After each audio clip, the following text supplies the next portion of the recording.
The Golden State Warriors have been urged to meet Jonathan Kuminga's contract demands after the Chicago Bulls signed Josh Giddey, another restricted free agent, to a 4-year, $100 million extension. Blue Man Hoops' Peter O'Keefe urged the Warriors to meet Kuminga in the middle by giving him a player option in their reported 2-year offer worth $45 million. According to multiple insiders, Kuminga and his camp prefer to become an unrestricted free agent in 2026, but the Warriors have insisted on controlling his immediate future. With about 3 weeks until the October 1st deadline, it's time for the Warriors and the young forward to each give a little and finally move strongly towards a resolution. O'Keefe wrote on September 9th, highlighting that Kuminga could be forced to sign his qualifying offer if he and the Warriors don't agree to a deal before training camp. The obvious move would be to just guarantee the second year completely, no team or player option, and eliminate the thought of a no-trade clause for the 22-year-old. Bulls, Giddey agreed to compromise. This compromise would give Kuminga significant money on a short-term deal that lets him re-enter free agency at just 24, while for Golden State it would avoid the qualifying offer disaster and still allow them to trade the former 7th overall pick once he becomes eligible mid-season.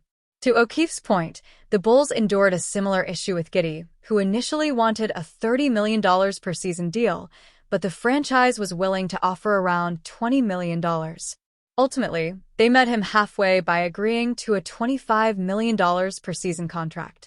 At the very least, the Warriors have to entice Kuminga with something different than what's currently on the table. Otherwise, they may have to be a little more open to sign-and-trade offers after rejecting all previous approaches so far this offseason. Where Warriors, Kuminga stand. According to NBC Sports Bay Area's Monty Poole, Kuminga is widely expected to sign his qualifying offer worth $7.9 million, making him an unrestricted free agent in 2026. Such a move would hinder Golden State's efforts to trade him, as the Congolese forward will own a no-trade clause while playing on a qualifying offer per NBA rules. Poole noted that RFA Cam Thomas's decision to sign his qualifying offer has no bearing on the Kuminga Warriors situation, as the Warriors remain hopeful to find a solution. One clear and significant distinction between Kuminga Warriors and Giddey Bulls is that only the latter involves parties with mutual desire, Poole wrote on September 9th. Giddey and the Bulls envision a future together. Kuminga and the Warriors do not share the same dream. Another difference is that the Bulls, mediocre in the inferior Eastern Conference, are building for years ahead. Giddey has been a starter since his rookie season with Oklahoma City and was a 30 minutes a night starter in his first season in Chicago. He is part of a core they hope can thrive in 2 or 3 years.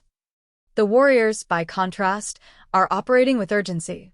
With a veteran core of Stephen Curry, Jimmy Butler, and Draymond Green, average age 36.5 years, they're not looking beyond the next 2 seasons. The Golden State Warriors' offseason activity came to a screeching halt from the very beginning, as their 22-year-old forward Jonathan Kuminga has prevented the franchise from inking important deals with prospective free agent targets. Kuminga entered the summer as one of the NBA's top talents hitting the restricted free agency market, and he's had to watch both the Brooklyn Nets' Cam Thomas return to his team on a $6 million qualifying offer and versatile guard Josh Giddey land a 4-year, $100 million deal with the Chicago Bulls. The clock continues to tick, and both camps have until the October 1st deadline to either agree on a deal or find a sign-and-trade partner. Both sides are unwilling to meet in the middle, but one NBA writer recently suggested that Golden State should learn from Giddey's success and come to a mutually beneficial agreement sooner rather than later. With the threat of Kuminga signing his own $7.9 million qualifying offer becoming more and more present, the Warriors must take a page out of the Bulls' book in terms of negotiations. Not that Chicago should be regarded as the blueprint for roster building in the league, Fansided's Peter O'Keefe wrote Tuesday. Golden State have been rather rigid in their negotiations according to recent reports, with little movement on the 2-year, $45 million offer they've presented Kuminga that comes with a second-year team option. The obvious move would be to just guarantee the second year completely, no team or player option, and eliminate the thought of a no-trade clause for the 22-year-old. This compromise would give Kuminga significant money on a short-term deal that lets him re-enter free agency at just 24, while for Golden State it would avoid the qualifying offer disaster and still allow them to trade the former 7th overall pick once he becomes eligible midseason. The Warriors will have to reach a compromise with their former number 7 overall pick, and handing him a 2-year, $45 million contract while fully guaranteeing the second season might be their best course of action. In 47 regular season appearances for the Warriors in 2024-25, Kuminga averaged 15.3 points and 4.6 rebounds on a horrid 49.5% effective field goal percentage. However, the 6'8" leaper made his case for a future payday when he contributed 20.8 points on a 63.5% true shooting percentage throughout the Warriors' 5-game 2025 Western Conference semifinal matchup against the Minnesota Timberwolves this past postseason. Golden State wishes to avoid re-signing Kuminga on the $7.9 million qualifying offer because it would lock the athletic wing into a no-trade clause for the 2025-26 campaign and make him an unrestricted free agent next summer. Providing Kuminga with a semblance of financial security while maintaining the ability to trade him at a moment's notice would be a win-win scenario for both parties, but there's no guarantee that he'll keep the organization's best interests in mind and settle for a meager salary compared to that of Giddey's. The Golden State Warriors have been the least active team this summer.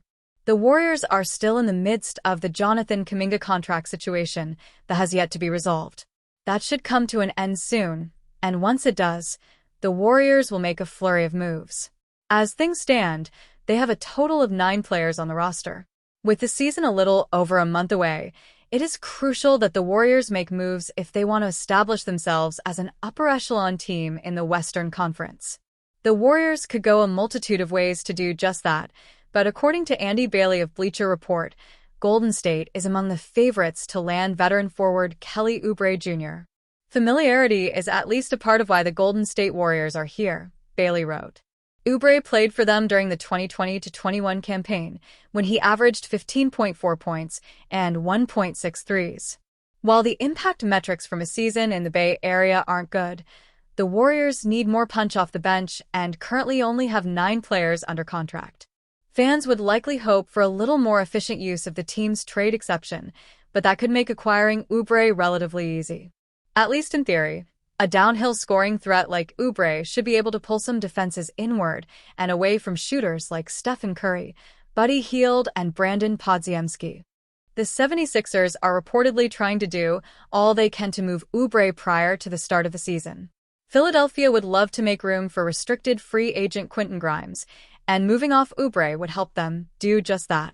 Nonetheless, Oubre is set to enter his 3rd season with the 76ers after he initially signed a 1-year deal prior to the start of the 2023-24 season. In 2 seasons in Philadelphia, Oubre has averaged 15.3 points per game, 5.5 rebounds, 1.6 assists, and 1.3 steals in 128 games with 109 starts. Kelly Oubre's fit with Warriors. If the Warriors were to make a move for Oubre, he would be stellar alongside Stephen Curry and Jimmy Butler. Oubre would likely come off the bench and provide a spark on both sides of the floor. He is a more than capable defender who can guard some of the top scorers in the league and score when called upon, averaging 13.3 points per game throughout his 10-year career. Whether the 76ers move Oubre or not remains to be seen, but the Warriors would make some sense.